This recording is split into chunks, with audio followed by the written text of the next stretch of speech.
just Okay. do that now. And then I'll just go full screen. And so you guys can see this, I think. And I can move it. Good. All right. Perfect.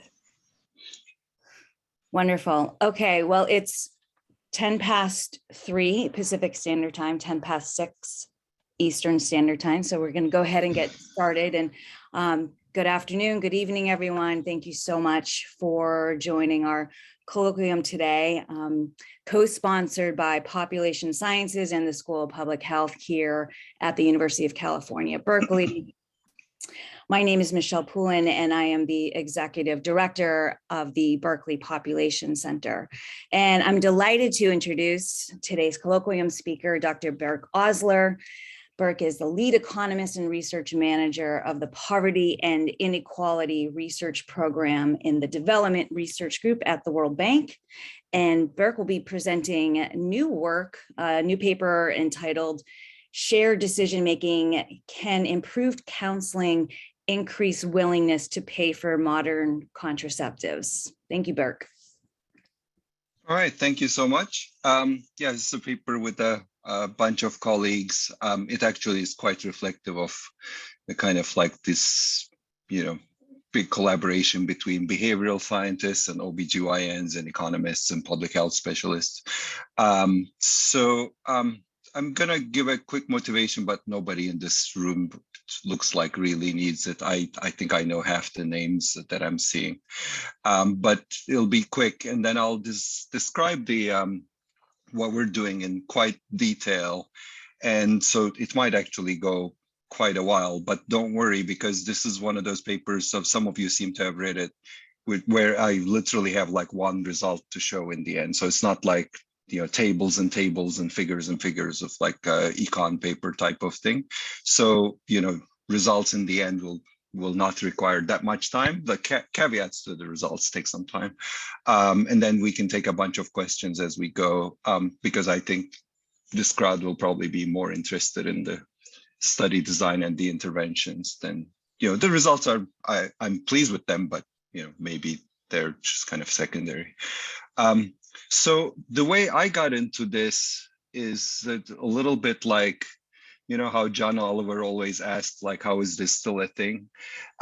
It was, for me, it's a bit like that. Like I got really bugged by the fact that there, these statistics about unwanted or mistimed pregnancies, however inexact those terms are and however ambivalent we might be about them, as people experiencing them, still it's a lot. And the context that I'm working in is a persistently high maternal mortality, like about 500 plus out of 100,000 live births, and it's not going down.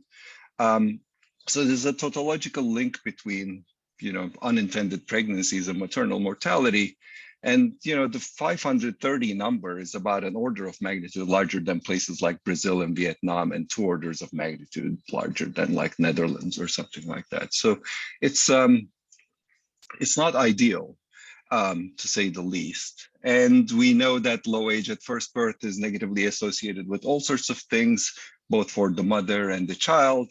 I, in particular, am interested in kind of like, I've been spending most of my time on kind of like figuring out how to cost effectively increase human capital accumulation among adolescents. And, like a lot of this actually sprung from this question a discussant at a pop council meeting once asked me, like, would a effective family planning intervention be more cost effective than conditional cash transfers for schooling in terms of like human capital accumulation?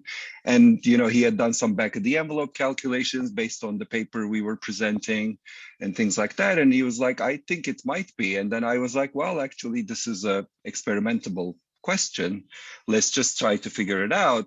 But then I quickly realized that, while I know how to do CCTs, I don't know what's an effective intervention to increase take-up of modern contraceptives among adolescents. So that's how this kind of like search began a little bit 5 years ago in Cameroon. So the reason I say, how is this still a thing, is because, well, these things happen while there are, highly effective technologies. I'm going to be focusing on these 4 here. This like raised some eyebrows among people when I was presenting earlier in like other public health schools. This is not because we intentionally like shrunk the list of methods in our study. This is because these are the methods that are available at the context that we are operating in. So other than these, there's only condoms, and there's no sterilization. De facto, it doesn't exist.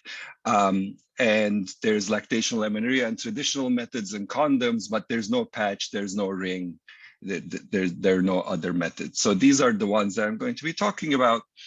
And the take-up rates remain low. And then, my naivete 5 years ago was, underestimating, how big the side effects issue is, obviously. And now I know much better. But then also, like, as we did our formative qualitative work, which I'll talk about in a second quickly, we realized that there's so many misconceptions, discretion issues, opposition from various parties, as well as financial cost. And financial cost is interesting because it's a salient issue in both where I'm working and in the US context, with which many of you are familiar.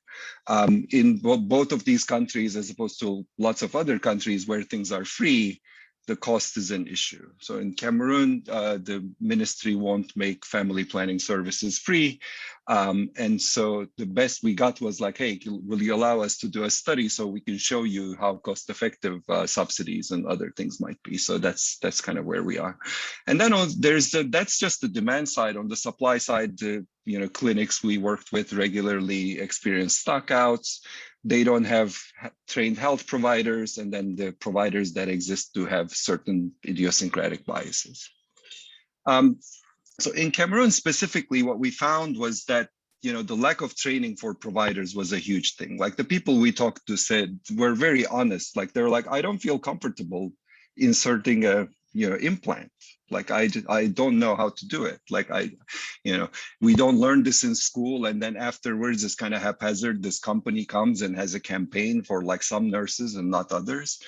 And then there's a big confusion about how to communicate side effects. And I grant that this is actually a big issue, because you're talking essentially about idiosyncratic side effects and probability distribution. So these things aren't easy to convey to lay people, or educated people for that matter. And then there's provided bias against recommending some methods, particularly to adolescents or to single women or to women who have never given birth before, and cost. So what we've done is that we developed the counseling app, which is actually a job support tool for the nurses. It essentially does three things. One is that it actually is really a job support tool. So you'll see in a second when I describe how we developed it. It actually saves them time, standardizes the counseling sessions, prevents them from having to go to kind of like these big tomes of things to look up side effects and things like that, etc. So it's really helpful for them, and they like it, and it's quite usable. We've proved its usability now, and the clients like it. So that's its main goal. And it's open source code and everything, and it can be in any language you want. You can tweak the underlying algorithms, and it's essentially like a fancy questionnaire. So anybody who wants to use it, just email me, and you can use it for a study or for any other purposes. But then it does two other things for us. One is that it allows us actually to deliver interventions through the app, randomly assigned, so we can do trials. And then it actually collects all the data and then syncs it to the cloud, every day. So now we know all the clients, like all the preferences we've elicited, their demographics, their choices, their contraindications, their medical history, birth history, family planning history. It's all there, and it's a lot of rich data, which is nice to have. So those are the three things that it does. And I'll say from the get-go that there are other apps that are similar to this out there. Like, I'm not claiming any novelty here. This is the one we developed for ourselves, and it works, and that's all I'm going to claim. But just like the other ones that we've seen, you could imagine a version of this. People could use it online and then print out something and go to their provider with the whatever the app says. You could imagine it being on an iPad in a waiting room, and you could twiddle with it while you're waiting, or it could be a job support tool as we use it. So it's actually, this is specifically designed for nurse counselors to use. And then the interventions we deliver through it are, targeting two things. One is we're tweaking the counseling a little bit.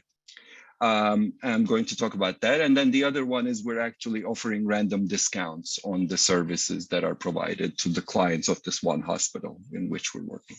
And like I said, these are, again, the two main salient issues for the United States as well: information and credit constraints. So I'm going to skip the lit review just for time purposes. So let me just actually pause there before I go to the setting and show you what the hospital looks like in the sample to see if there's any comments.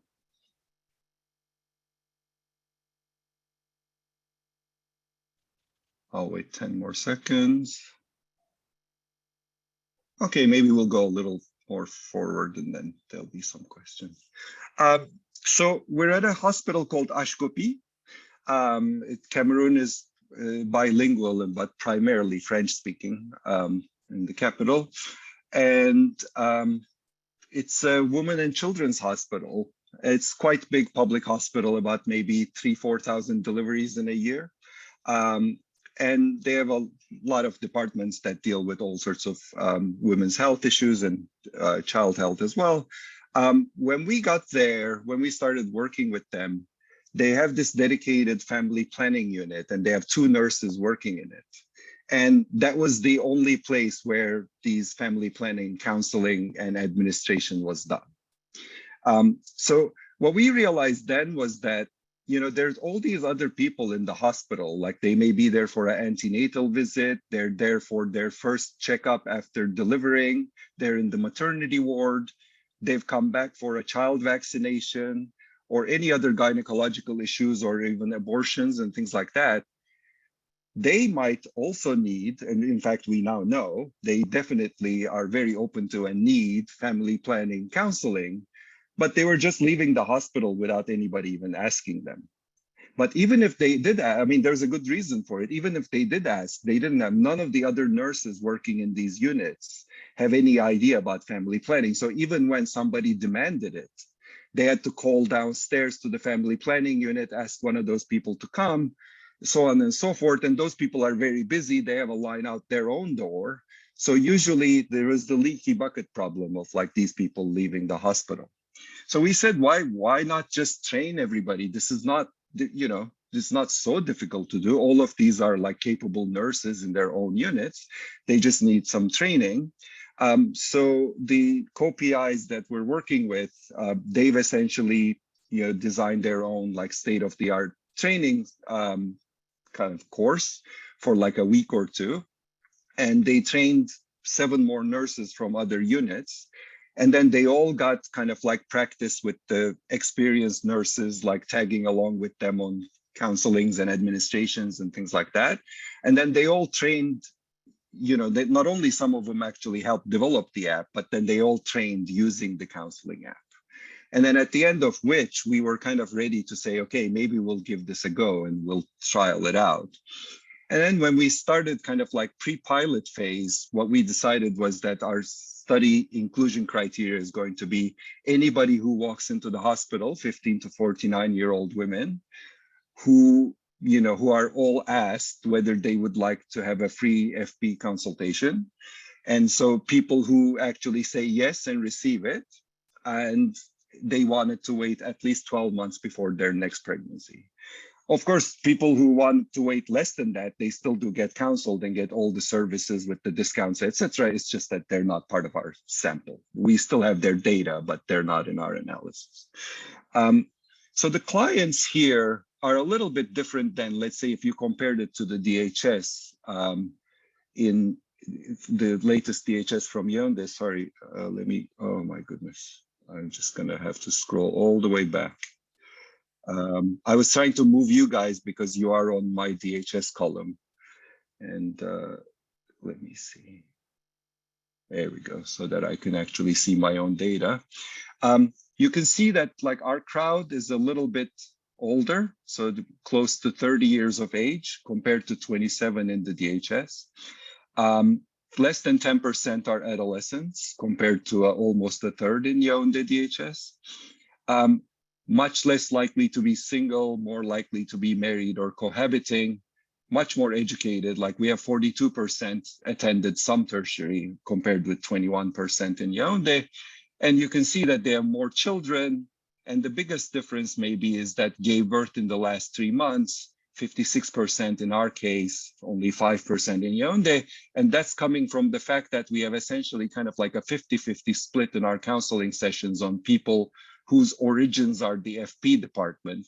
So these are mostly going to be people who walked in and then asked for a counseling at that department, whereas these are people in the maternity ward who've most likely been approached by our staff who asked them if they would like to adopt something, after they gave birth or something like that.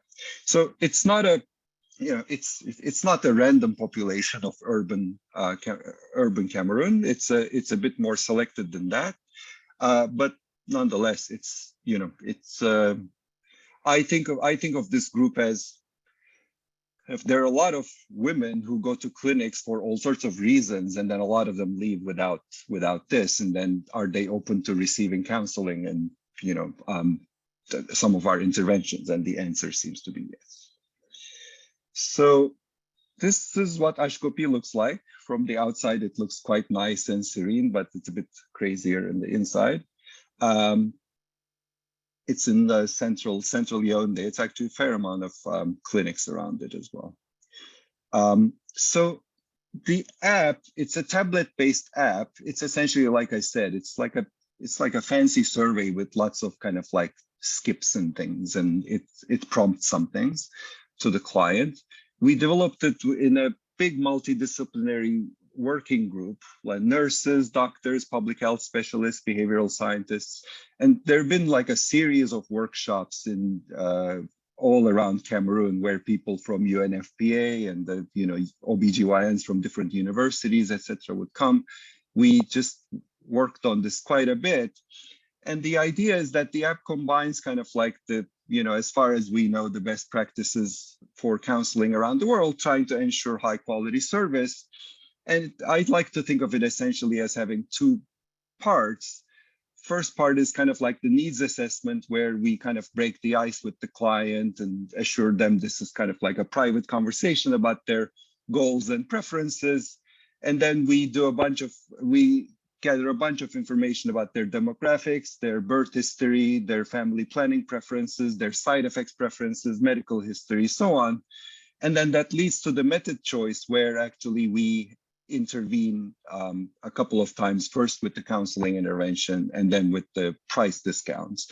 And during that period, they actually get counseled on particular methods. And then they, after having listened to however many they listen to, they make a choice. And after they make a choice, they get price revelations, and then they make an adoption decision. So I'll actually make a distinction between choosing a method versus adopting a method, because they're not going to be the same thing. Choosing is simply going to be, I like this one. I like this one the best. Adopting is actually going to be leaving the hospital with it.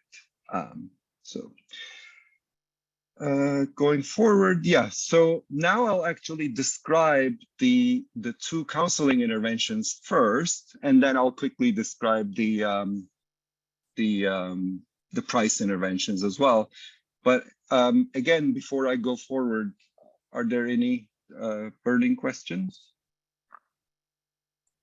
Berk, I was just wondering how long that counseling session would take to use the app and walk through all the questions on average. So I can give you exact numbers, because the nice thing about this is that we have timestamps of like every single question. So I could even tell you how each section goes.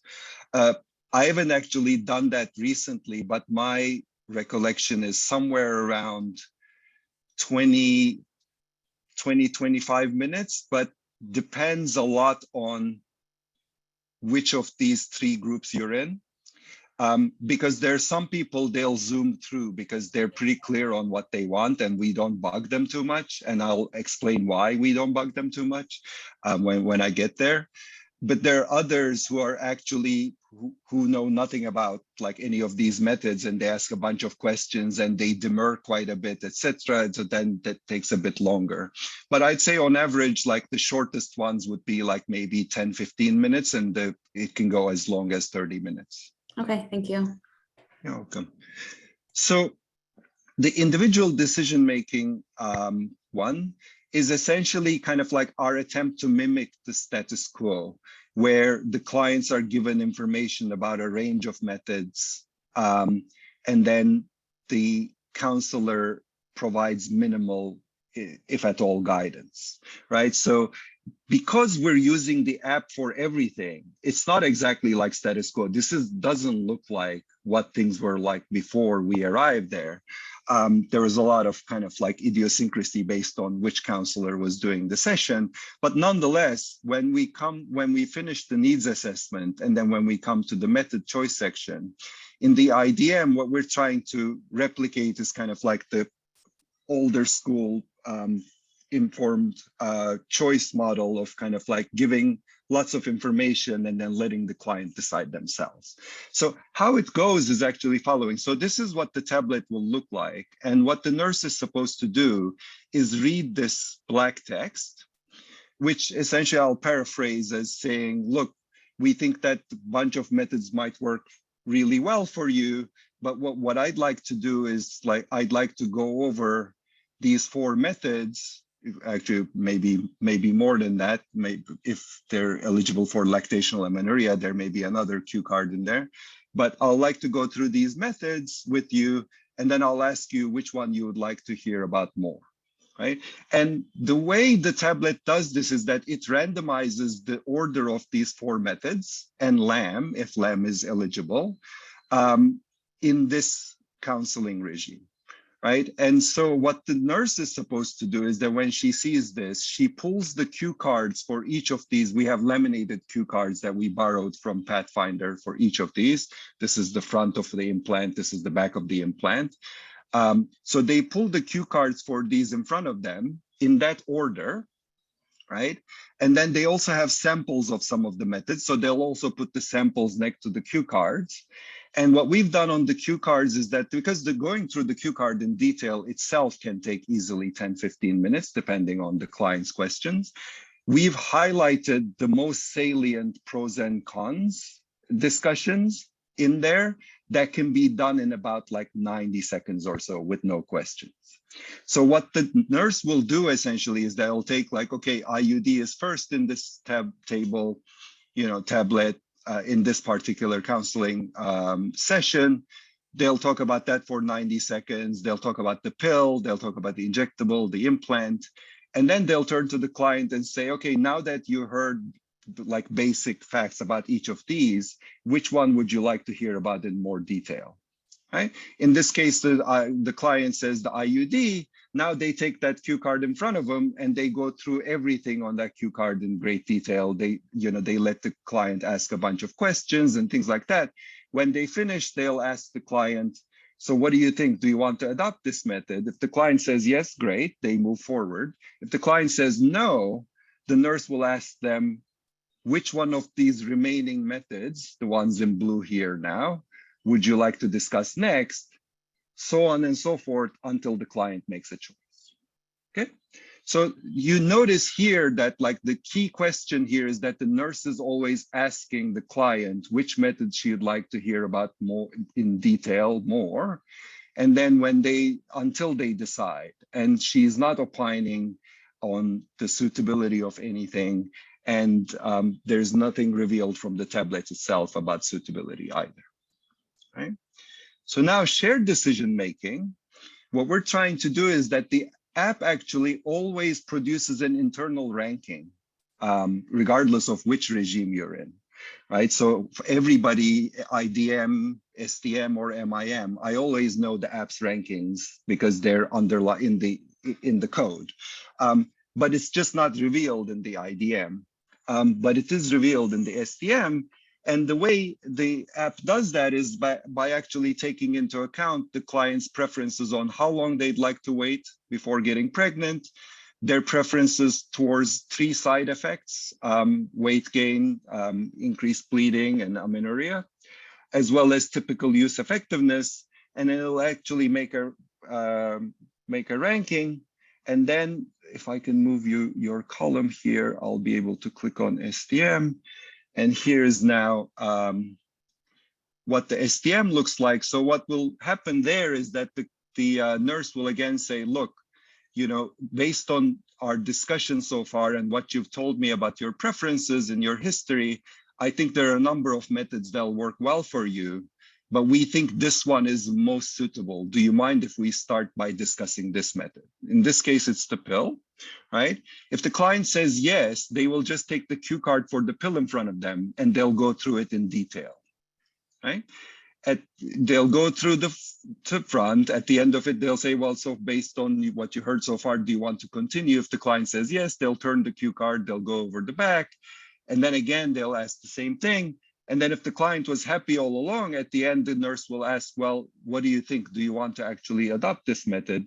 If the client says yes, they will actually go forward to the price revelation and then to possible adoption. If the client says, no, I don't like it, or if the client says, well, actually, maybe fine, but I'd like to hear about another method, then the second best method according to the rankings gets revealed, and so on and so forth until the client makes a decision.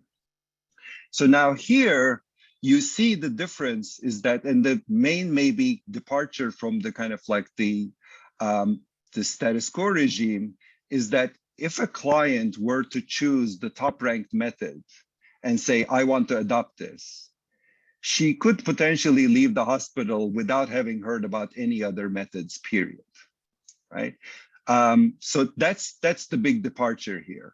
I'll actually talk about what happens empirically, and that's not what happens. But nonetheless, that is a distinct possibility here. So there's the rankings, and then the rankings, the methods are revealed in sequential order according to those rankings. And of course, the client always said, I mean, we have lots of clients who say, oh, I'm afraid of like jabs or like scars disgust me or whatever. So they could see the implant. And when the nurse says, hey, this is the top ranked method, do you want to discuss it? They could immediately say, no, next one. And that does happen too. But it also can happen that they actually choose the first method and then they don't hear about anything else. So the difference will be that they will not have gone through the 60 to 90 second or the 2-minute quick spiel about each method that's available in this hospital. Okay. And then there's a third group, and Karen, you were asking about kind of this in a roundabout way. Like we learned about this the hard way, is that there are people who come, and some of them are people who simply want to renew or something like that. And whereas there are some others who are actually bothered by their method and they want to switch. But regardless, they have a pretty good idea what they want, whether it's based on prior experience or whether they heard from a friend or their sister or whatever. They say, look, I want this method. We are a bit nudgy with them. We ask them a couple of questions, but if they insist that, look, I came here to get the implant, I want the implant, they just skip all the way to the end. We skip a lot of the elicitation questions. And then actually we don't do either the IDM or the STM, like their method essentially comes on top. And then other than contraindications and things like that, or changing their mind themselves, they will essentially hear about that method. They'll quickly discern that like she's still happy with it, and then it's not contraindicated, and then she'll take it and go. And the way we figured this out was that essentially we were saying initially, well, look, this is 40–50% of the study sample. We should still randomize them into one of the two groups because those are our two methods of counseling. But the kind of the awkwardness of the entire counseling session and the huffing and puffing and the kind of like the complaining essentially from the clients made us realize that, look, if they're saying like, I'm here to get this, please give me this, we need to listen. So we call them method in mind people. And like I said, they're about half of our population, and the method of mind people, they don't have a counseling intervention trial. They just have discount trial. right? And they go, if they're somehow their top choice is contraindicated or they change their mind, they have a default ranking of other options that they'll go through. So I'll pause here again because now I talked about a bunch of stuff and this is our main intervention. The subsidies are pretty straightforward. So let me see if there are any objections or questions or comments. Berk, I was wondering if you could just give us a little bit of intuition on how the rankings work or how we should think about like where they're coming from or kind of like what they're based on. And then I had another question that you should feel free to punt until later or just ignore, which is that I can imagine that in the individual, like the kind of give you the information condition, like what feels like a kind of quick description of the thing could actually like hone in on, for example, some of the things that people have a negative reaction to. So it's like, oh, this is something you need to insert. This is something you need to have a minor procedure to do. And I just wonder if like the framing of those things matters and whether like, yeah, how you thought about like doing that quick description in the overview. Yeah. Okay. So let me start with the first one because that's the kind of like that's more key. So essentially, what the underlying algorithm is doing. So we read a lot of the literature on kind of like average and the distribution of side effects of each method, right? And we essentially kind of like tried to score them. So what we're doing is in the elicitation of preferences on side effects, it serves actually two purposes because most of these people don't know about any of this. So the questions themselves are actually educational because they start with a whole paragraph on like what kind of side effects you may experience, right? But then with a Likert scale, we actually elicit whether they care about that at all or not, right? So then we just kind of like turn them into these like binary like scores and then like, you know, count them like, you know, do they care about weight gain? Do they care about amenorrhea? Do they care about like a painful period, so on and so forth? That's one bit of it. The second bit of it is how long they would like to wait. I don't know if you saw in the client characteristics, we actually have more than a third of our study samples. They don't want to have any more children, period. So for them, for example, the IUD is like slightly more preferable to the implant because it's a bit more set it and forget it. Then, by the way, I should mention that the LNG IUD does not exist in Cameroon, so it's only copper IUD. Mirena essentially is not existent. This is due to, I think, UNFPA supplies these things, and then I think the world pricing of these haven't been sorted out yet, so they don't have them. So we have essentially our kind of like judgments on, and then also there are people, for example, let's say they want to wait less than a year, and injectables reversibility is actually more suspect than something else. So like we'll actually say, well, for you, like the injectable, you know, so there's those concerns. And then there's the typical use effectiveness stats that we have from the literature. We essentially have our own subjective weighted average of those things as the score that produces the rankings.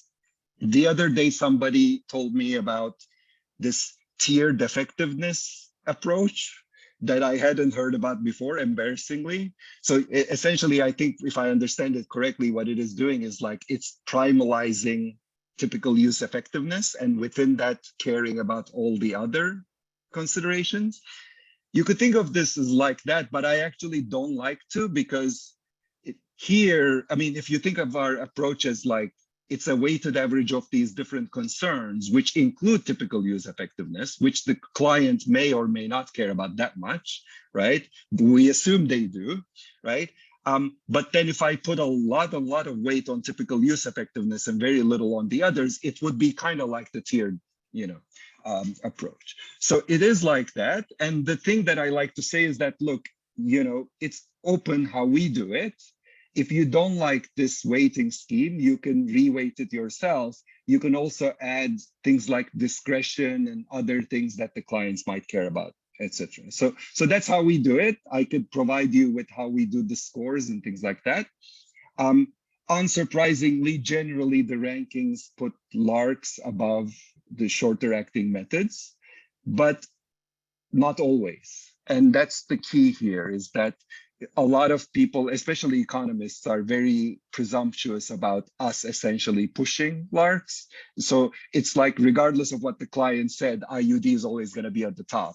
It's not like that at all.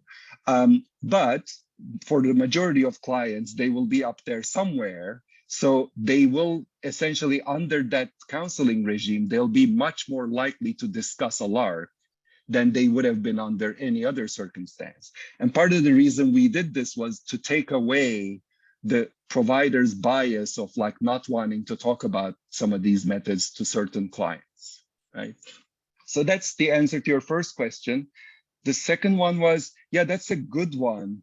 And I don't know how to deal with it, to be honest, because we have a behavioral scientist, and we looked at these, cue cards a lot. My only solace is that, so yes, if they eliminate something based on a kind of like a quick judgment, that's bad because you don't get it back, right? Whereas if they can just kind of get over that and say, let me hear more about this one, then like there's the whole process of like, they'll go through it again. So I'm not too worried. But you're right that like shrinking something to the 90-second kind of like description, yes, like they could get worried about, oh, you're going to make a slit in my arm, or so on and so forth. I don't know how to deal with that, except that the other side of it is, to us, was also untenable, which is that they were going to go through each of these for like 10 minutes each, and there is just no time for that either.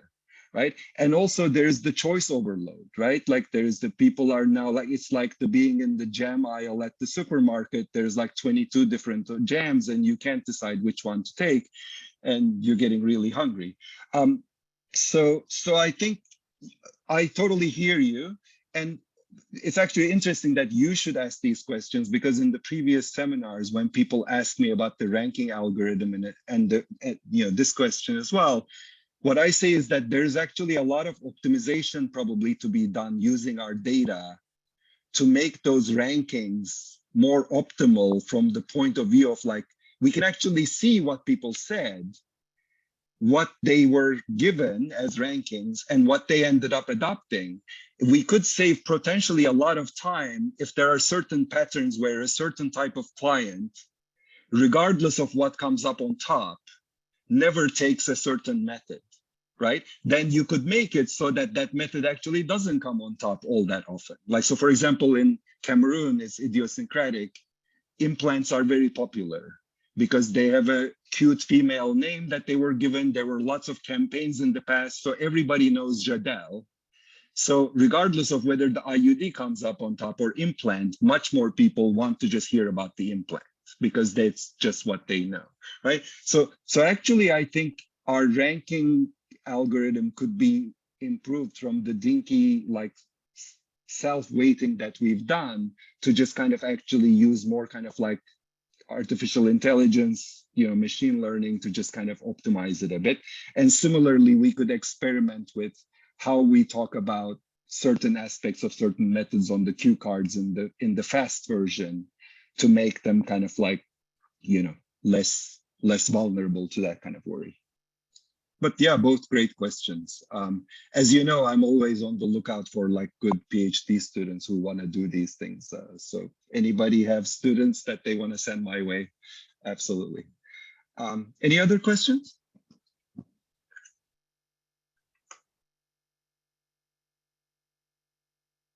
Okay, so I will quickly then describe what we did with the randomizing the prices, and then I'll show you some results, and then we can discuss the results if there's time left for Q&A.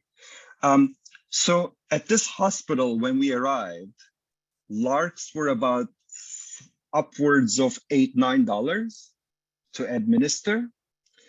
And then removals were equally costly. So if you got something for 5,000 CFA and then you wanted to remove it, you come back and you pay another 5,000 CFA. So what we've done, and then the short acting methods, and I know some people don't like to call the injectable short acting, but in our mind it is. So the pill and the injectable, they were cheaper, about maybe $2 to $2.50 for the 3-month cycle of each of those, like the Depo-Provera and the either the COC or the progesterone only pill. So what we've done is that we've made the short-acting methods either full price or free. And then we crossed those with equal probability, and we crossed those with 5 levels of prices. We reduced the highest price from 5,250 to 4,000 in our study. So at the hospital now, it's been 2 years. There's been no price more than 4,000. And then there's 50% discount, 75% discount to 2,000, 1,000, and then a very small price like a quarter and free provision for large. So these are all crossed. Soon after we've done the kind of like the 150, the reason we did that is because of this literature on kind of like small prices for preventive health products, you know, whether it's bed nets or deworming pills. There's a whole like cottage industry showing that the you know, small prices cause huge plunges in the take up of certain methods. So this didn't exist in family planning. So we thought we'd do it here, but neither do we have a lot of statistical power, nor we actually did see anything. Like the 150 and free seemed to do equally well. So eventually we got rid of them. And, you know, for today's purposes, I'm actually going to put all the discounts together, and I'm going to compare the high price, the 4,000 CFA, to the discounted prices. And on the SARC prices, I'll just show you, like, because nothing is happening with short-acting methods, I'm just going to lump them all together, because yeah, I'll show you in a second. But you know, SARC uptake is completely unresponsive to any discounts or any counseling regime. This crowd is just not interested in them, and then their feelings about them don't change due to our interventions. Okay, so the final outcome that we're interested in is 12-month pregnancy rates. They're the final outcome for our adaptive trial that's currently ongoing. I'm presenting results just from the pilot phase, where it was just simple A/B testing, classical RCT, a static RCT. So those will come from 12-month follow-up phone surveys. We don't have them yet. I think the oldest counseling in the adaptive trial right now is at 9 months or so. So in about 3 months, we'll start getting pregnancy data. But we do have 2 other follow-up surveys. We have a 2-week follow-up survey where we assess quality of service and client satisfaction and welfare. So we have a phone survey in which we have a checklist of quality in family planning counseling using a module validated by the Pop Council. And then we also ask questions about like how satisfied they were with the services that they received in the counseling session, and whether they would return to the hospital, etc. So that's to just kind of assess whether any gains in uptake are, you know, offset by client welfare reductions and things like that. And then we have a roughly 4-month follow-up, during which we focus on discontinuations and switching. So we want to know whether people changed the adopted methods, they came back and got rid of them, so on and so forth. And one of the reasons we're pretty confident we can catch a lot of them is because under our study, all removals are free. Whenever. So even if you come back 5 years later, you have your card from the study and you show it, and you get your removals for free. And then the prices that you receive in your original counseling session are valid for a whole year. So actually, suppose that you got, let's say, 2,000 for LARCs and then free for SARCs. And suppose that on the original day you adopted a LARC, and then you had bad side effects and came back 2 months later and you wanted to switch to a short-acting method, because you had drawn like 0 prices for them, you get them essentially for free, right? So we think that there's no reason people should be going to other places to do these things. And we've actually surveyed all the other clinics in Yaoundé, like that are surrounding Ashkopi. The prices are not cheaper there, and removals are expensive. And also those places charge for counseling, where our counseling is also free. We give free packets of 20 condoms to everybody. I didn't mention, but it should be obvious that we're in a sub-Saharan Africa HIV setting, so dual protection is hugely important. So all counseling sessions at the end go through mandatory dual protection counseling, and they give out 20 condoms. So a lot of people we term as like not having adopted anything will leave the hospital having heard about dual protection and using condoms.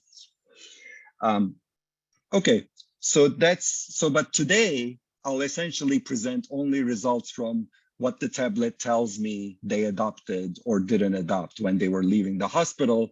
And these are confirmed by an independent auditing firm that goes to the hospital at the end of every month and actually checks all the registers and things like that. So then we actually have a kind of like a harmonizing of the tablet data with the hospital's own records.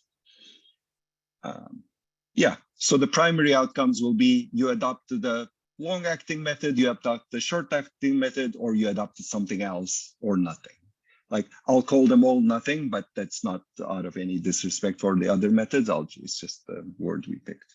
And then you can see our study registration if you're interested in adaptive trials and pre-analysis plans for them. This is a particularly nice setting to do an adaptive trial because you have clients walking in every day. So you can actually learn from the clients last month and then, like do better this month and so on and so forth. And then also there's trial registries and clinicaltrials.gov as well. And yeah, Cameroonian Ministry of Health approved and keeps approving annually all of our study protocols. So this is kind of how it goes, essentially in the app a little bit. So the client will walk in and then they'll start their counseling method, and soon enough we'll find out whether they're a MIM person or whether they don't have a specific method in mind, right? You can see roughly that they're split 50-50 here. If they don't have a specific method in mind, they go through the entire session, we elicit all their preferences, and then they're randomized into IDM or STM. If they have a method in mind, we figure out what is the method that they have in mind. If it's a long-acting method, we don't bug them. They go straight to the end, and then their long-acting method they have in mind is at the top. And then they only get randomized prices. But if they say, like, I came and I want the pill, we say, the nurses instruct us, they have a text that they read. They say, look, it's great that you have a method in mind and you would like the pill, but there might be other methods that are equally good or even more suitable for you. Would you be willing to hear about them if they come up? And that's the only nudge that we do with this crowd. And you can see that out of that group who came with a pill or the injectable in mind, 2/3 of them say, oh, I don't mind hearing about other methods. So they go down this path. We elicit all of their preferences as well, and they get randomized into one of these two groups. If they say, no, I definitely want the injectable, they go the other path, and then the injectable comes up on top. Okay. So, sorry. Good. So before I show some results, any remaining questions on these approaches? Good. All right. So this is going to be my main graph.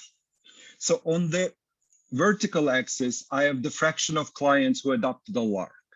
And I'll explain in a second why I'm focusing on LARCs here, mainly because the margin at which the impacts are is at that margin and not at the short-acting method. Right? So that's the share of clients who adopted a LARC before they left the hospital.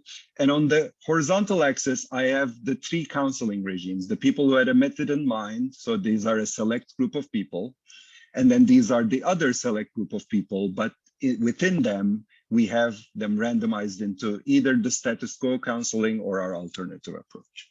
And the red bars are people who drew the full price. And then the green bars are people who drew the discounted price. And on average, the discount is going to be about 80% of the full price. So this is a huge discount, right?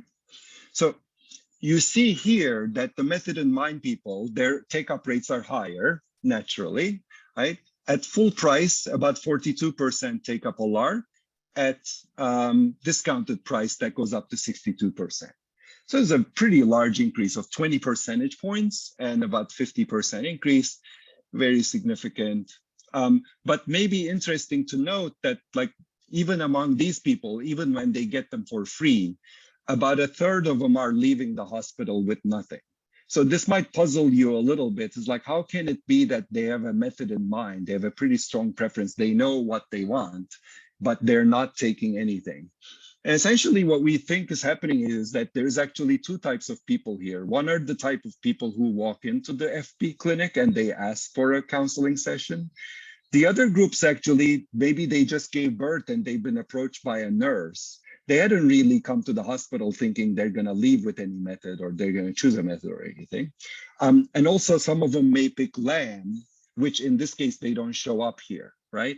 And then they may still choose another method, but they'll now come back and like maybe adopt that method in 3 months or so when they go off LAM, right? So nonetheless, there's a bunch of people here whose preference might be strong, but may be credit constrained. And then some people whose preference isn't actually that strong.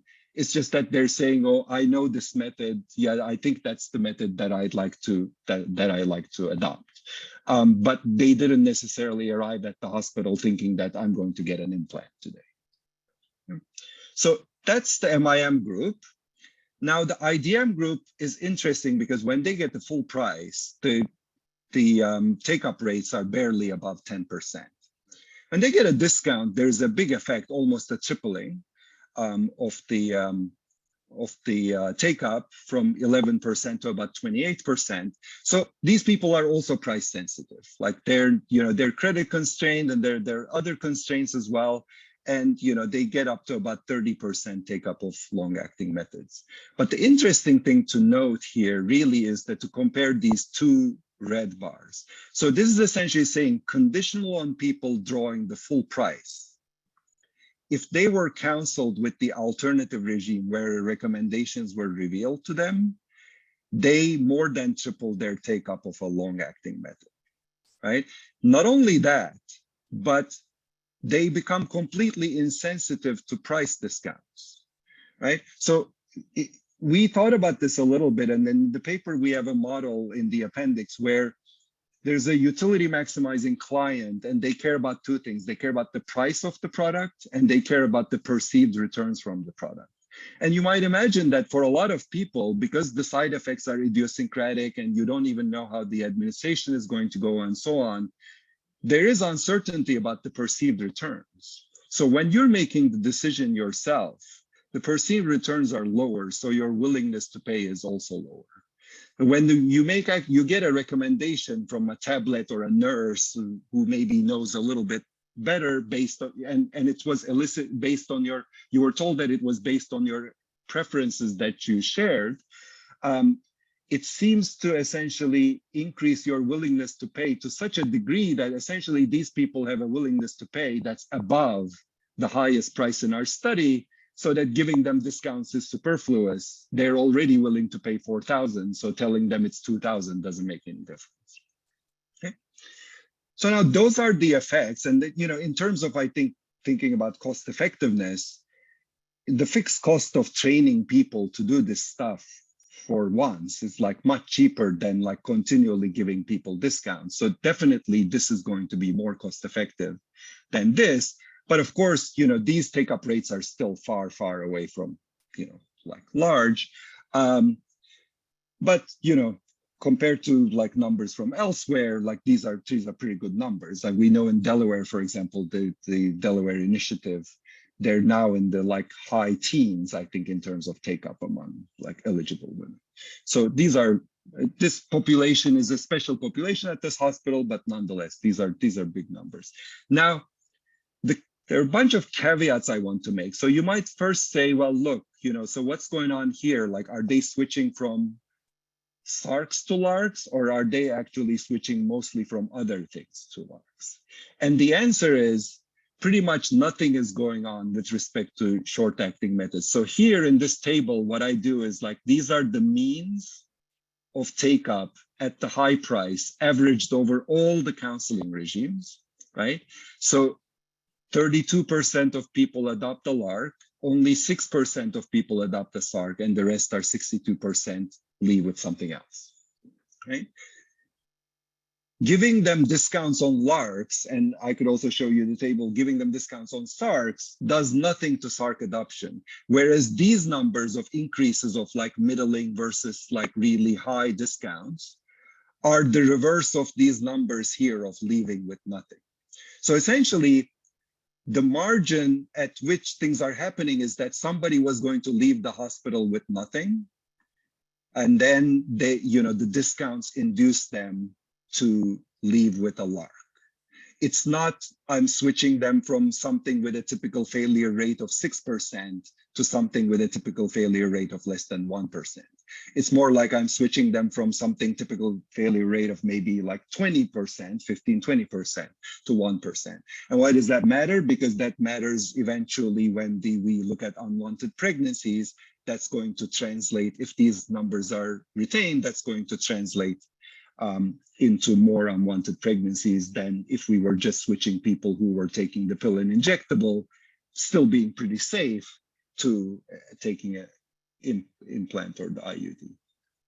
The second thing you might say is, well, look, maybe what's happening is that they are taking them, but your rankings are pretty crap. And people take them, and then they experience all these side effects, and they're really unhappy, and they come back a little while later, and they discontinue or switch. So these would be overestimates in that case of the impact. So I can actually show you that these are impacts over the first 180 days, derived from the tablets. But I'll also show you from our follow-up surveys, if anything, take up in the kind of like the in our interventions is increasing rather than decreasing. So the treatment impacts are actually growing over time rather than shrinking over time. And essentially that's because we have discontinuations and switching, but they're quite minimal, as opposed to people who want to think a little bit and come back and then adopt later. They actually offset the discontinuations and switching so that the impacts actually grow over time. And this here, I can show you. So this green people here are people who adopted SARCs at the outset. As you can see that there's no switching, like either between SARCs or SARCs to LARCs for those people. These are people who adopted a LARC initially. This tiny sliver are people who removed. So that's about like less than 5% of the people who originally adopted a LARC, right? And this big green blob is people who never, who didn't have a LARC or a SARC. And that's essentially going down from like 60-something% all the way to 50% by the 180th day, right? So it's not the discontinuations either, which gives us hope that hopefully when we have the 12-month follow-ups, we will actually get to see differences in pregnancy rates among these people. Now, the third thing you might say is that, well, look, maybe what's happening is that you've actually failed the main tenet of counseling, which is that people are supposed to leave with more information. Like, yes, adopting something is one thing, but they should also know about all the options that are available to them. So we looked at the number of methods that the clients discussed in detail.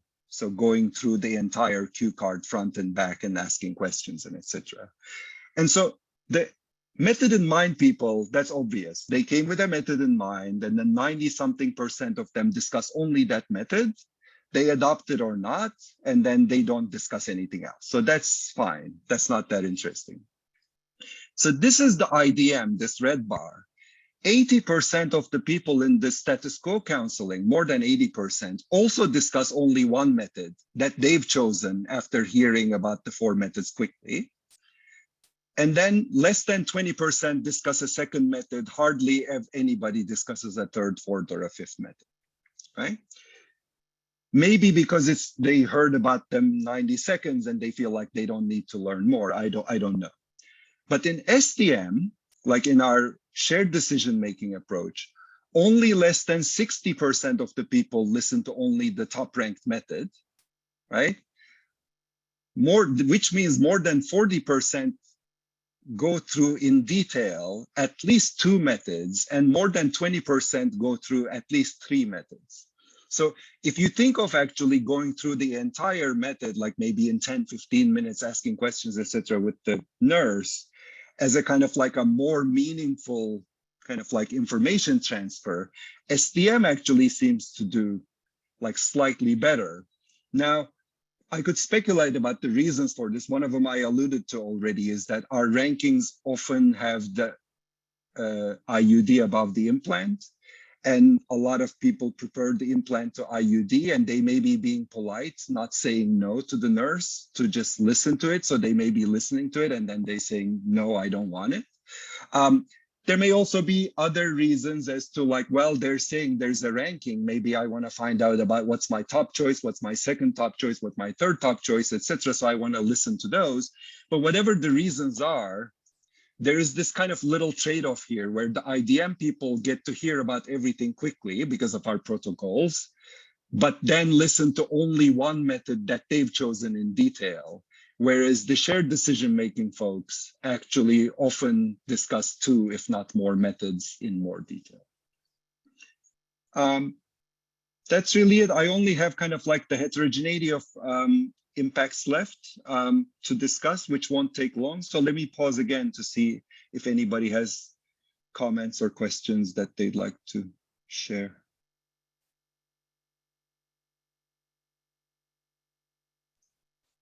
Berk, can I just, before the heterogeneity part? Yeah. I think that this is the coolest part. Thank you for the presentation. I just have a one question based on these results. How did your colleagues in Cameroon reacted to these results, and what has been their appetite to make those changes? Or do they think that this is something that they can change their practices and implement? And I'm thinking because of what family planning sort of a service provision has sort of signed on, that counseling is relatively good knowledge about all the methods, so that individuals can make decisions. Because, you know, when you have a baby, you might make a decision about a method, and later on you might make a different decision.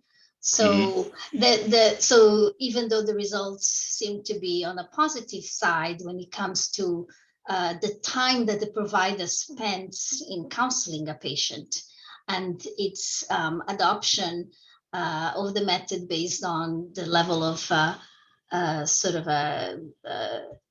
payments that is allowed, there's still a component of that this individual doesn't have. When will be the time when this individual will have complete knowledge about the existing methods? And then is this something that the Minister of Health in Cameroon would entertain, this idea of trading off, you know, knowledge for just a more targeted sort of counseling? Yeah, great questions. I mean, it's nice because, you know, like for those of you who know my work, I usually do a lot of cluster randomized trials. So I have like in my study, like 175 like villages, and it's really hard to keep a tab on like each one of them very carefully. Whereas here I'm in one hospital. So there's a bit of a distinction between the hospital and the Ministry of Health. The hospital is clear to me that, like, you know, when our study ends this year, they will continue using the tablets. They will probably revert to, I'm gonna guess, the shared decision making as the main method that they use. And of course, the prices, I don't have to tell you. I mean, the nurses are so sensitive about the prices. Like, we have really hard time keeping them in line with the study protocols, because every time the 2,000 price comes up or something, they just want to tell the client, they, you know, come back later and I'll give it to you for free. Or so definitely the discounts bit of it Like when we go to, because what we're trying to do with the adaptive trial now is actually we're trying to decide what we're trying to tailor the intervention to the client. So, and based on easily identifiable characteristics, so mainly age and recent delivery status. So what will happen is that some clients will essentially get a certain counseling regime and zero price. Other clients will get, let's say, 1,000 or 2,000 or something like that in a different counseling regime. And essentially, when we share them with them, the results saying, look, any adolescent or anybody in the maternity ward, like provide everything for free. Other people who walk in who are these characteristics, charge them this nominal fee, and then counsel everybody with this regime using the tablets. I think they'll be completely open. Now, on your question about whether, when should these people learn? I think that's a good question. So I always think about like, so like, I don't know what my other options are for my like hypothyroid condition, but I don't really care. Like if my hypothyroid pill starts like acting up, then I'll go back and then I'll tell them like, this is bothering me, and then they'll figure out something else, right? I don't need to know all the 7 different drugs that exist or the therapies or whatever, etc. Like I essentially had a discussion with my doctor and then he recommended this and I take it and it works and it's fine. So we can debate, I'm not taking a stance on it, but we can debate whether people need to know all at once all of the choices that they have and then they can immediately make up their mind. My thinking is that a mother in the maternity ward who had an IUD inserted within 48 hours, if she comes back later on, our tablets know that she's a return client. We all know her preferences, etc. We can quickly recounsel her and then just talk to her about other methods that might be suitable for her when she wants to switch, and then she can learn about them then. But so that's kind of how I think about it. But I completely understand that different people can differ on this. On the Ministry of Health, we've been invited to share the results this summer, like pandemic, allowing, and they are planning kind of like large gatherings with sharing all these results and etc. And we hope to essentially be able to tell them, look, I think here is a pricing scheme that you might want to consider, like your prices are too high in Cameroon, and it would be very cost effective for you to be subsidizing much more of this stuff in terms of like maternal mortality and all these other welfare losses to women and children. On the counseling, whether it will go to other hospitals or not, I'm not sure. But Ziad actually, I don't know if he's still on the call or not, Ziad knows that the other hospitals in Yaoundé approached us because they know we're working with Ashkopi. They're already asking us for us to do the same things with them. So at least there's the appetite for using the technology. Whether or not they'll go for the IDM or the SDM or something else within the technology, I can't say. But there is definitely appetite for, the World Bank should help with like, giving more subsidies and then using tablets for counseling. There should be more training, so on and so forth. We were supposed to do all of this stuff in rural areas as well, just the pandemic intervened and we just got stuck in Yaoundé for now. But I don't know if I missed anything else that you asked, but those are my thoughts on your various questions. No, just one more follow-up question.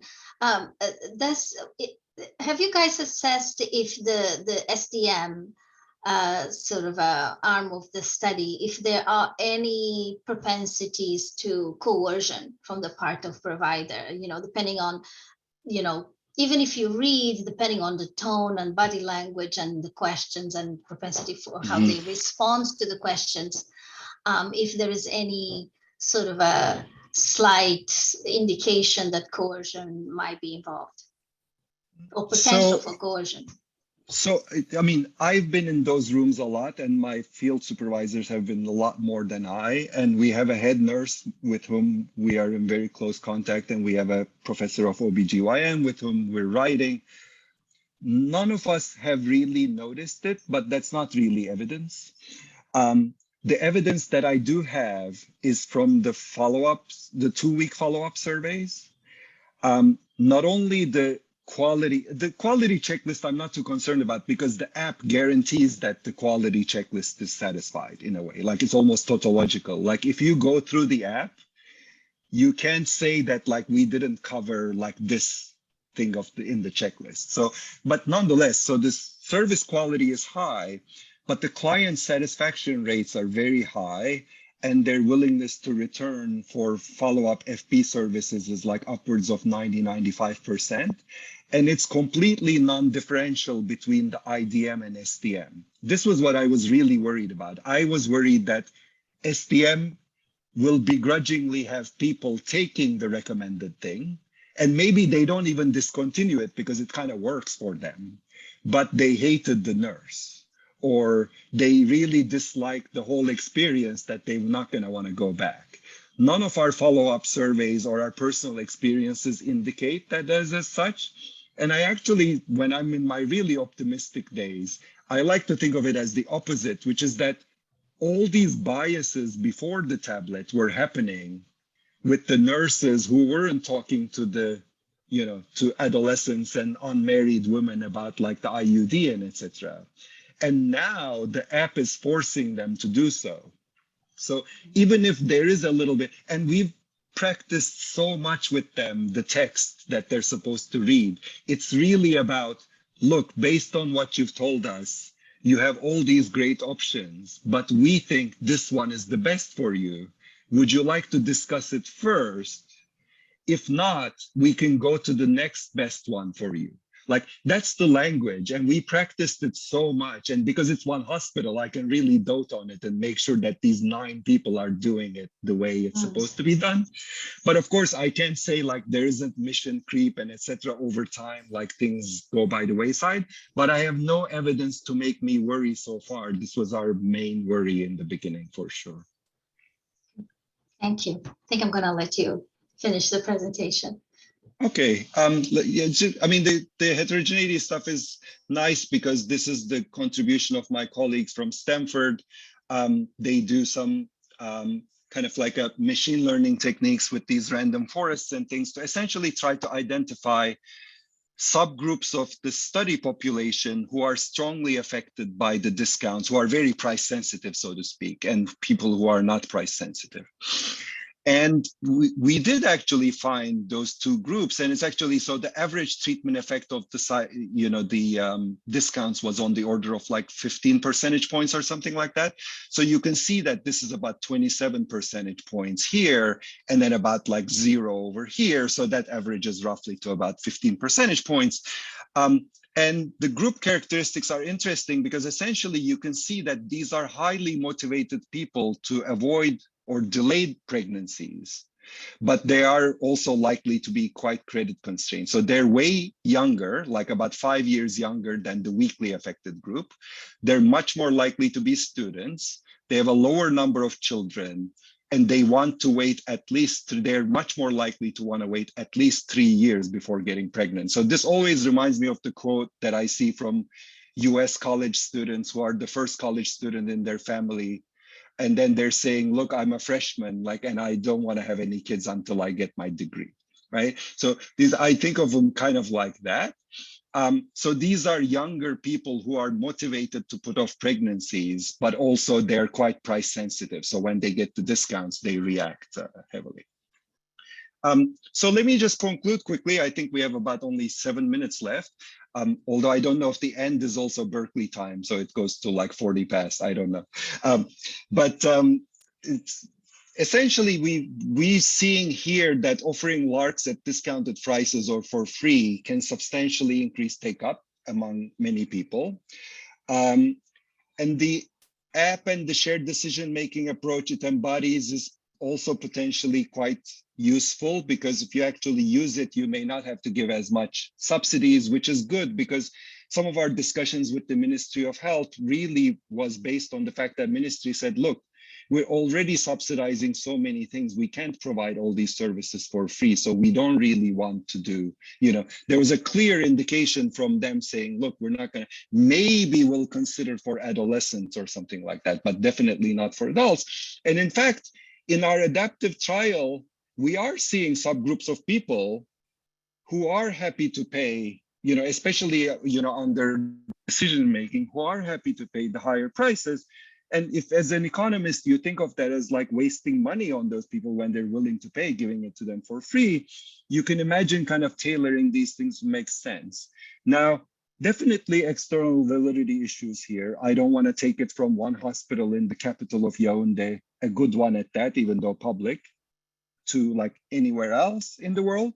But what I like to say about this one is that we feel like this is low-hanging fruit. I remember 20 years ago, it wasn't common for anybody who walked into a clinic to get HIV testing. Like the opt-out wasn't a thing.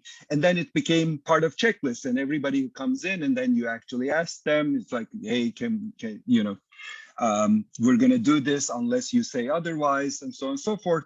I feel like there are lots and lots of women who go to clinics for all sorts of health issues every day. Lots of them could use a 15, 20 minutes counseling session. And when we offer them at this particular hospital, not only they're very open to saying, oh, yes, I would like that, but then also B, they're actually quite responsive to the interventions that we offer. So they're actually responding to the interventions positively by actually taking up something and leaving. It's quite amazing to me that like women who didn't really think they were going to get a family planning method that day, some 10, 20% of them are actually leaving with something, and a long-acting method at that. So I think, and then the fact that we're not having a huge amount of discontinuations and switching is also encouraging. So then the final thing I'll say is that, yes, we're in the kind of final phases of this adaptive experiment where we're trying to identify the optimal policy for each specific subgroup of clients. So these are subgroups such as adolescents, people who've just given birth, etc. So these are easily identifiable and hard to manipulate variables that the hospital or the government can observe and target on. It's like everybody has national ID cards, and you're not going to go give birth just to get like a free lark or something like that. So these are actually decently feasible targeting variables. So we're trying to identify those, and then we're in the phase essentially where we're testing those identified optimal contextual policies to the status quo of like full prices and the IDM method to see kind of like how much unintended pregnancies we can avert, and then how cost effective that is, and so on and so forth. So maybe in a couple of years when we're done with all of that, like I can come back and present again.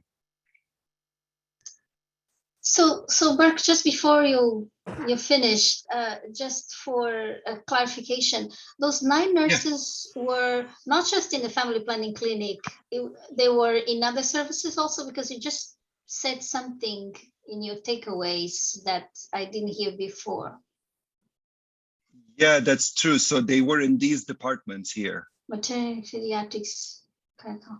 Okay, because so your data actually makes the case for integration of family planning into absolutely maternal and neonatal health services, which I think is an important takeaway.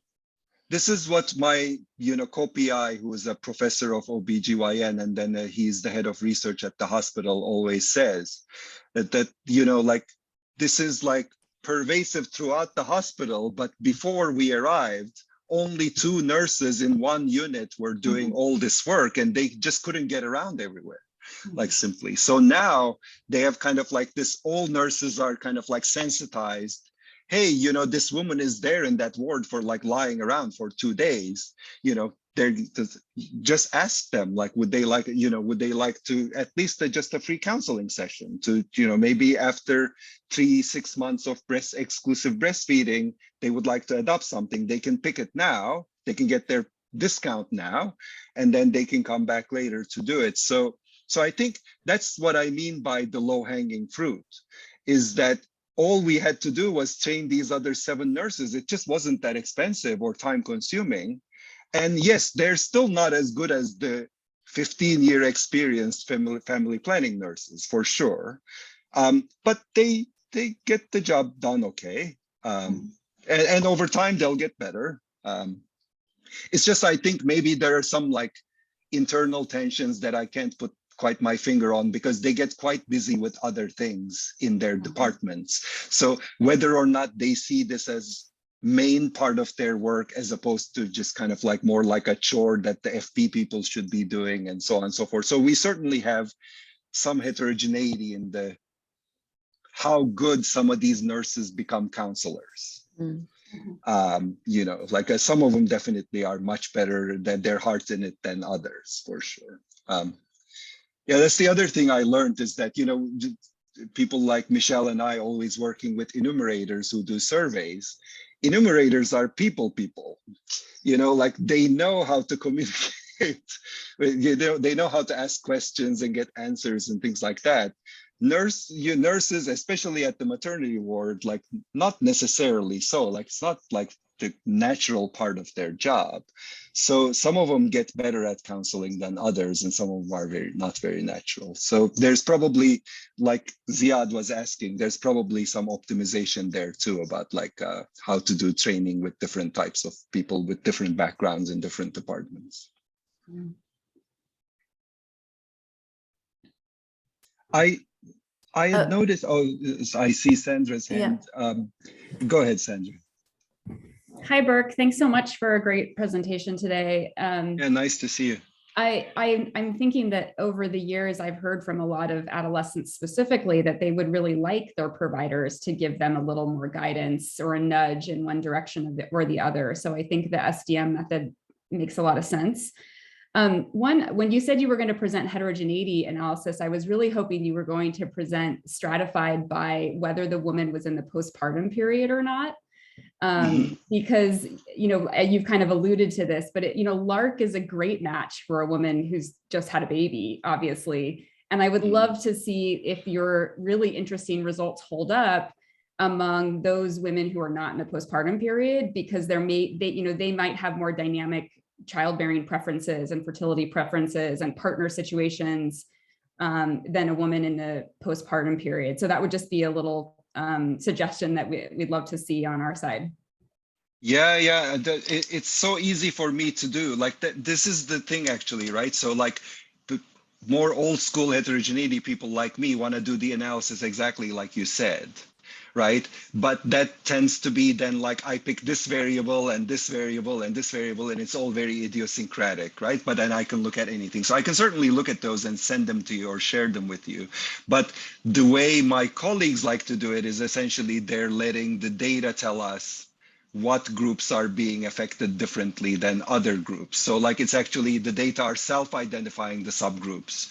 And within that, there is the variable about like having recently given birth or like being from a certain ward or something like that. But it's one of the things that go into this like conditional average treatment effect that's got calculated. But it's very easy. I used to have like for actually the paper in the appendices might have this. At least I have it by age and department, I think. And the department might give you some idea about that. But if not, just remind me, and I'll just analyze it and send it to you.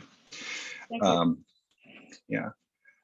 I also noticed that I saw Dr. Holt in the audience earlier. I don't know if they're still there or not, but I know that like our frameworks have been affected a lot by their work. So I wondered like what they thought of it, or they might have left already. I don't know.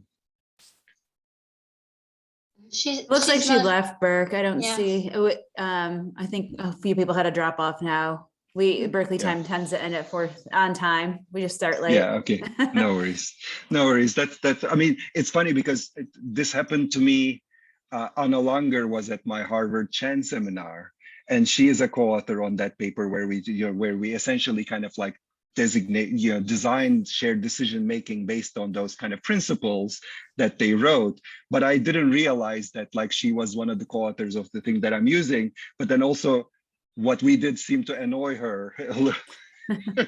So I was wondering, because it's certainly like we're taking things like a step maybe further than like anybody, thinking about these things might have imagined. So I was just wondering like if they had anything to say, but that's why I was hoping I would be in person and then catch some of these people either at PacDev or here, but Yeah, I anyway. don't see anything in the chat from her. That's okay. Maybe I'll email her later. Okay. Anything else? I'm happy to. My partner is teaching a course from 6 to 9 p.m. So like, I'm not going to get to have dinner anytime soon. So I'm happy to stay on for more questions. But I also understand that you guys need to close. Feel free to drop out. But I'm happy to stay on. Michelle put a couple of questions in the chat, but she had to drop off. So I don't know if you want to just email her or if you want to respond to everyone. Or Ndola, do you want to say something? Maybe it will be better to respond because we are recording and we can post the recording and people can watch also the Q&A session. Yeah. Let me if you don't mind. Let me stop sharing my screen and then I can see the chat. Yeah. Why don't we stop recording right now also? So that goes against what Ndola was saying. I think Ndola was saying to keep the answers in the recording, or no? Yes, to keep the answers in the recording. Okay. All right, very good. So someone that left before could still watch the sort of the Q&A. Okay, so I'm happy to read the questions so that they're also. Oh, I'm losing it. I see Michelle's first question here on the baseline knowledge. Baseline knowledge of contraception available and related symptoms among the sample. How much information did they have prior to the intervention was her first one.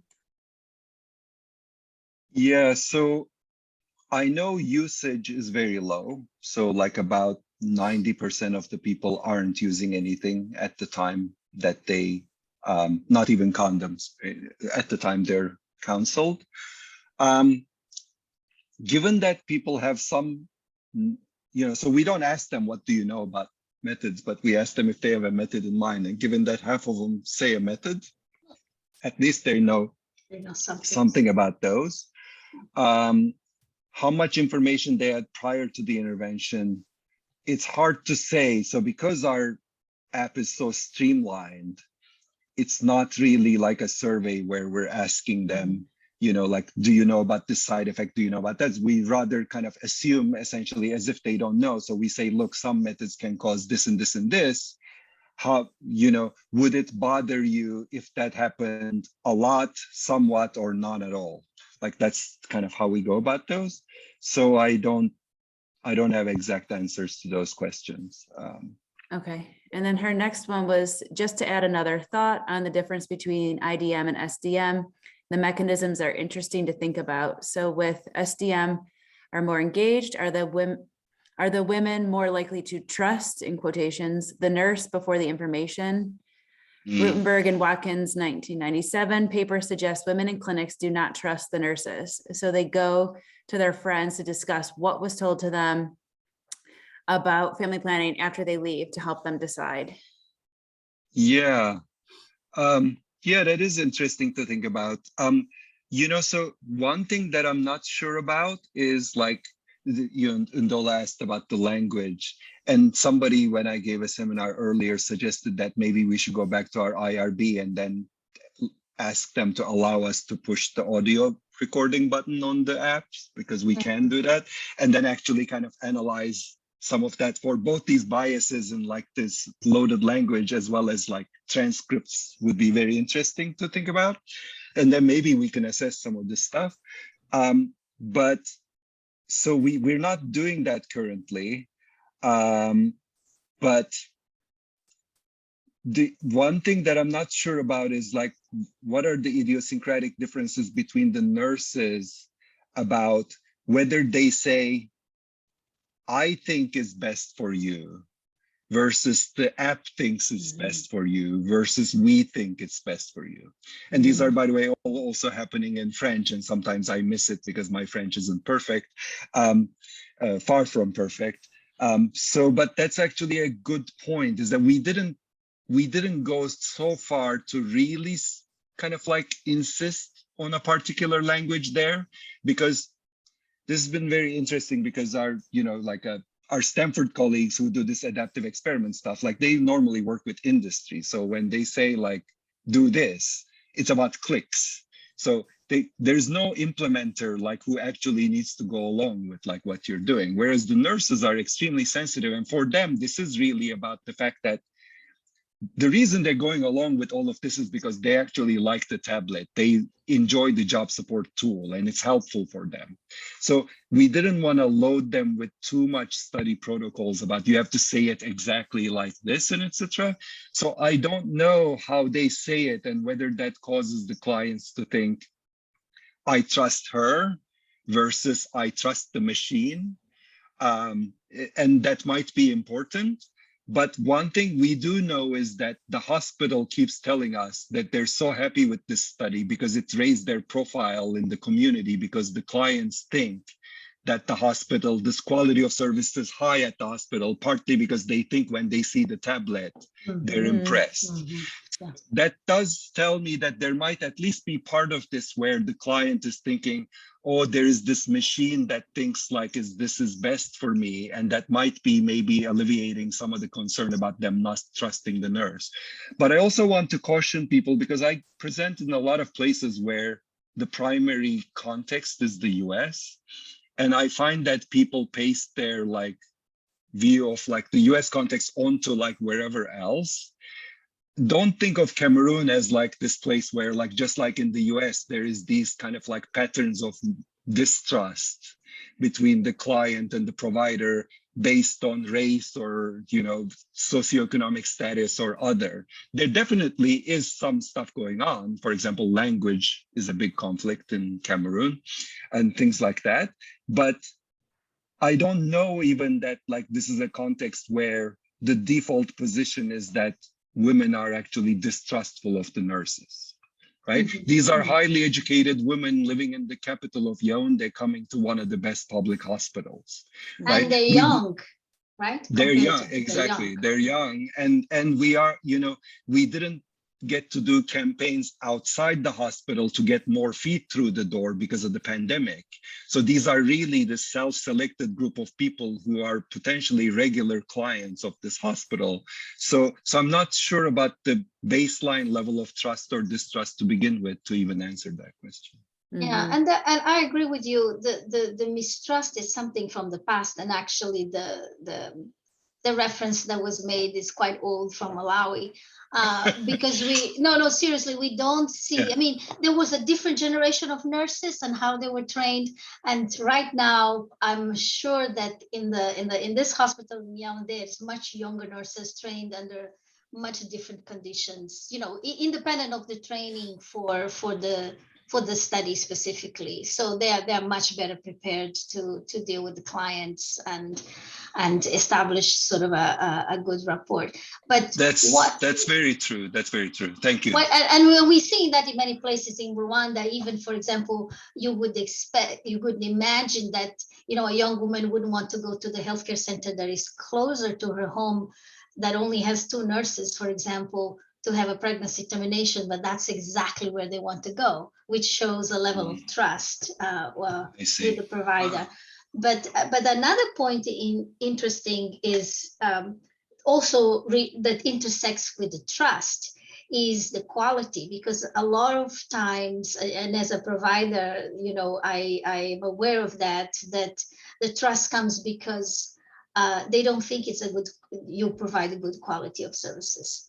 So and now in the digital era, having, for example, in our case, Karen, having the computer there and the ultrasound, and in your study having the tablet there, it sort of just elevates the quality of care, the perceived quality of care, to a different level that the client might feel more secure in following what the provider is saying. Yeah, no, I mean, it makes me think of like, before our study, like the prices were on like some sheet, like at the wall or something. And now what we do is we actually hand the tablet to the client and they push the button and they get their prices revealed. and then you can see like half the time they're high-fiving the nurse, and because they get this discount, whatever. So you can see that, like, even that level of interaction like is something a little bit lighter, like fun for them, as opposed to this kind of like heavy, kind of like this closed room, and then it's just not the best environment in my mind, like, to do this. So it's definitely, but yes, I think I see your point about Susan's paper from 1997. I mean, when people talk about the power dynamics between these, I also say, look, the clients that I see, a lot of them are probably more educated and richer than the nurses, like in this hospital at least, right? So the power dynamics even that you think about isn't there. Like, they're not really thinking, oh, this person is gonna tell me what to do. It's not like that. It's truly really like they're coming and saying, look, like, I don't know a lot about these things. Like, why don't you tell me, like, what my options are? And so we thought that we could actually inject a little bit of kind of like shared back and forth, rather than just the client saying, okay, this one, then this one. Yeah. Well, everybody's, Karen and I can be here all night. Well, I can't. I do have to pick up my kids soon. Kind of, but just one thing, Berk, that I really would like, because these are very interesting results and very important for countries, like other countries in the region, like Cameroon, that have very high prices.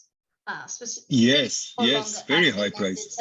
And this is really important. Togo, Niger, many countries where we work. But the other piece that is important, that maybe, like, if I ask you to make like a specific bullet about it, is the integration of the services, because integration is perceived as this out of the world thing, is going to cost so much money. How is it going to be possible? The nurses are going to rebel. There's so much time. And here is a very targeted sort of a entry point to a family planning program that a client can have in coming to any of other maternity services. And that is extremely important, because that's the missed opportunity, because family planning clinics only see a very short, sort of, or small percentage of the population. And because 50% of them already had a method in mind, of course it's urban area and things like that, but it really sort of, at least to me, demonstrates the even greater missed opportunity if we allow this woman to leave the hospital without any method. No, absolutely. That's so nice to hear. I'm definitely going to incorporate it, because I think it works for me, as a kind of like, and it's, Steph was here earlier. He left now, but I know that, like, he would always like poke fun at me, like when we did our HIV study 10 years ago. He was like, you did this so cheap, like, how did you do it? And I'm like, because I don't know any better. Like, I'm in the kind of, I'm not from this world, so we just did this thing and it seemed to work. And it's kind of the same here, is that we were like, but you're a nurse, you're as educated as this other nurse, like, why can't you do this? Like, it's not that hard. Like, yes, I understand, like, it requires some, so I'm not taking it lightly, but it's not like impossible, and it's not that expensive. In the end, like, our colleagues, they said, oh yeah, we designed it. They had a council of like OBGYNs. They designed a little course. In 1 week, they delivered it. And then they had these 7 people tag along with the other 2 people for a few weeks to just see how it goes. So it wasn't, like you said, it's not this big magical thing. It's actually, fine. But certainly, it wasn't like I had this in mind, like we just completely stumbled onto this. It was like our study was never going to happen with like 2 nurses. That's essentially yes. right. Too much nurse fixed effect.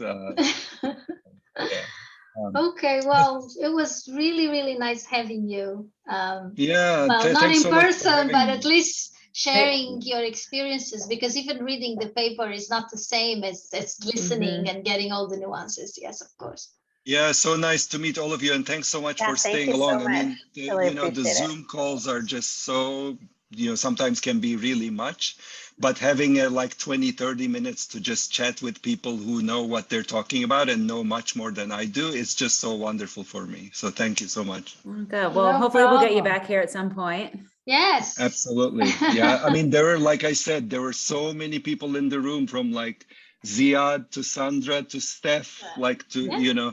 that I Leah. loved, if I'm Mhm. in Berkeley, I'm having dinner with them and stuff like that. So Yeah, like, I mean, we could have organized dinner for a big group, because we were like, our center was sponsoring. There were various sort of a groups came together to have you visit us. So, but yeah, my partner very is soon. a ARE grad. So like I spent a lot of time in Berkeley, so love to come back. So hopefully soon. I don't know when, but hopefully soon. Okay. Sounds thank good. you. Thank Okay, you well, have so a good much. evening. Thank you so much. You too. Bye. Thanks, Thank you. Lauren. Bye. Bye-bye. Bye.